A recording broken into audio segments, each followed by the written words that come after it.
اور اب کچھ خبر کھیلوں کے میدان سے۔ ICC نے T20 ورلڈ کپ 2022 کے شیڈول کا اعلان کر دیا۔ پاکستان پہلا میچ بھارت کے خلاف 23 اکتوبر کو کھیلے گا۔ قومی ٹیم 27 اکتوبر کو گروپ بی کی فاتح اور 30 اکتوبر کو گروپ اے کی رنر اپ ٹیم سے مقابلہ ہوگا۔ پاکستان 3 نومبر کو جنوبی افریقہ اور 6 نومبر کو بنگلہ دیش سے کھیلے گا۔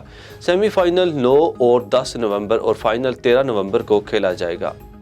PSL 7 کے اینتھم سانگ کی ریکارڈنگ کی ویڈیوز لیک ہو گئیں۔ کرکٹ بورڈ نے انکوائری کرنے کا فیصلہ کر لیا۔ 27 جنوری سے کراچی میں شروع ہونے والی لیگ کو ایک اور جھٹکا لگ گیا۔ آفیشیل سانگ ویڈیو ریلیز ہونے سے پہلے ہی لیک ہو گئی، جس پر انتظامیہ نے سر پکڑ لیے۔ ویڈیو ریکارڈنگ قذافی اسٹیڈیم میں شوٹ کی گئی، جس میں سٹار سنگر آئمہ بیگ اور عاطف اسلم نے سروں کا جادو جگایا۔ کرکٹ بورڈ کی طرف سے باضابطہ طور پر ریلیز کیے جانے سے پہلے ہی ویڈیو لیک ہونے والی ویڈیوز کے معاملہ پر تحقیقات کر کے ذمہ داران کے خلاف ایکشن لینے کا فیصلہ کر لیا گیا۔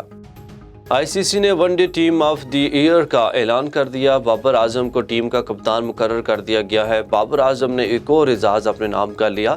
نمبر 1 بلے باز ICC one day team of the year کے کپتان مقرر کر لیے گئے ہیں۔ پاکستان کی جانب سے فخر زمان بھی ٹیم میں شامل۔ قومی کپتان نے 6 ون ڈے میچز میں 67 کی اوسط سے 405 رنز بنائے۔ فخر زمان نے 6 میچز میں 365 رنز بنانے کے ساتھ جنوبی افریقہ کے خلاف 193 رنز کی یادگار اننگز کھیلی۔